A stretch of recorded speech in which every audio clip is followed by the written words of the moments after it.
नमस्कार विद्यार्थी व पालक मित्रांनो, आपल्या सर्वांचं स्वागत आहे विजन करिअर काउन्सिलिंगमध्ये. मी योगेश गुट्टे, आपला एज्युकेशन आणि करिअर मेंटॉर.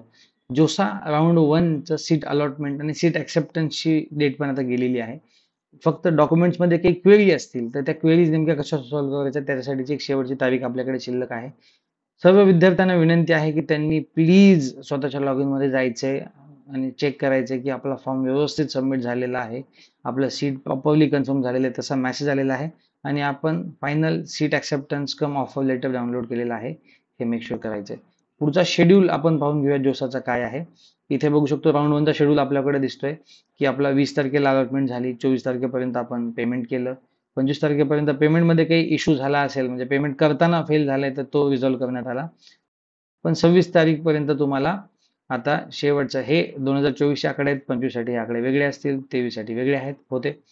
तर तुम्हाला 5 वाजेपर्यंत वेळ दिलेला आहे 26 जूनच्या, जर तुमची काही क्वेरी असेल तर रिस्पॉन्ड करण्यासाठी. ओके. पण आता क्वेरी नसेल, सगळं काही ओके असेल तर नेमकं काय करायचंय? तर सगळ्यात पहिल्यांदा तुम्हाला काय करायचं, तुमच्या दिलेल्या ऑप्शनच्या जे लॉक चॉईसेसची प्रिंट तुम्हाला घ्यायची आहे. जर तुम्हाला कॉलेज अलॉट झालं असेल किंवा झालं नसेल तरी तुम्हाला त्या लॉक चॉईसेसची प्रिंट घ्यायची आहे. आणि इथे जोसाची जी मेन वेबसाईट आहे, इथे ई सर्व्हिसेसमध्ये ओपनिंग आणि क्लोजिंग रँक्स, ओपनिंग आणि क्लोजिंग रँक्स इथे आपण क्लिक करायचे. त्यानंतर तुम्हाला या प्रकारचे इथे रँक दिसतात. तर इथे बघा 2023, तर तुम्हाला आता ती प्रिव्हियस इयर रँक बघायची आत्ता गरज नाहीये. सध्या तुम्ही राऊंड 1चा जो कट ऑफ आहे, राऊंड 1 साठी काय कट ऑफ आला तो आपण इथे ऑब्झर्व करू शकतो. तर बघा सिम्पली काय करायचं आपल्याला, की आपल्याला जे कॉलेजेस लागलेले आहेत किंवा आपल्याला जे कॉलेज लागले त्याच्यावरतीच कॉलेज आता पुढच्या राऊंडमध्ये कन्सिडर केले जाणार आहेत.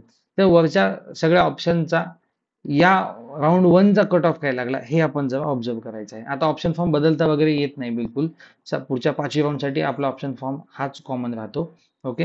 परंतु आता ह्या कट ऑफ वरनं, ह्या ओपनिंग क्लोजिंग रँक वरनं आपण हे बघू शकतो की आपण आपल्याला जे नंबर, ज्या नंबरचा IIT किंवा NIT मिळालेला असेल त्याच्यावरती जे ऑप्शन्स आहेत ते पहिल्या राऊंडमध्ये किती मार्कांना क्लोज झाले ह्याचा स्टडी तुम्ही आता करणं गरजेचं आहे.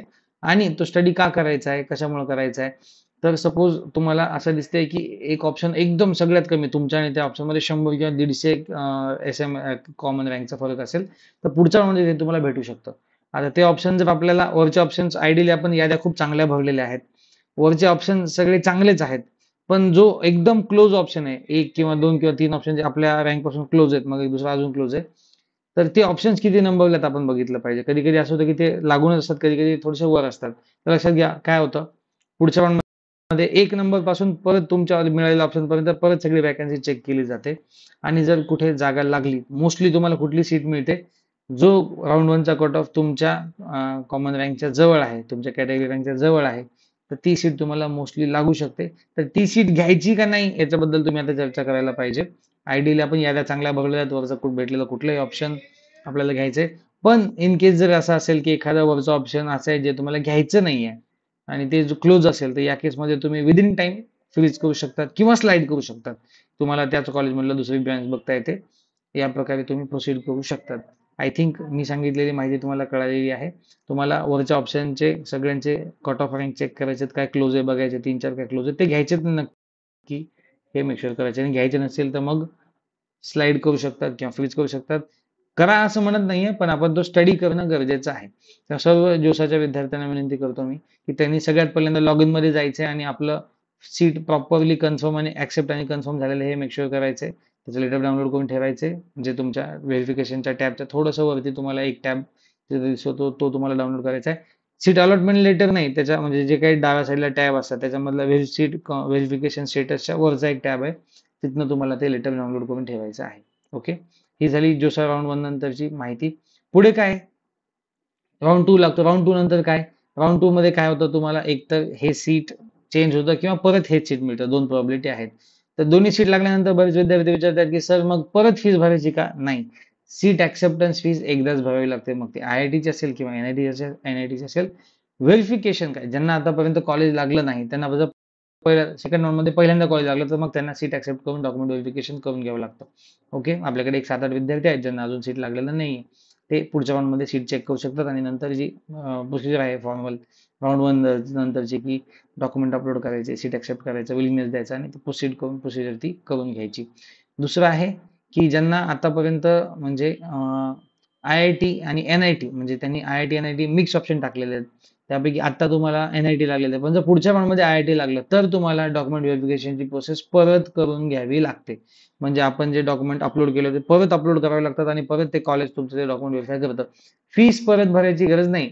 NIT टू IIT किंवा IIT टू NIT किंवा IIIT टू IIT म्हणजे NIT प्लस ग्रुपचं जर IIT मध्ये शिफ्ट झालं किंवा IITचं NIT प्लस ग्रुपमध्ये आपण ऑप्शन असे टाकलेले आहेत की तिथं जर बदललं त्या केसमध्ये आपल्याला डॉक्युमेंट व्हेरिफिकेशन परत करावं लागतं. डॉक्युमेंट परत अपलोड करावे लागतात. कारण डॉक्युमेंटमध्ये काही वेगळे डॉक्युमेंट्स पण त्याच्यामध्ये आहेत. त्यामुळे डॉक्युमेंट अपलोड आपल्याला जर असं झालं की आता NIT लागलं आणि पुढच्या राऊंडमध्ये IIT लागलं तर तुम्हाला डॉक्युमेंट व्हेरिफिकेशन परत करावं लागतं.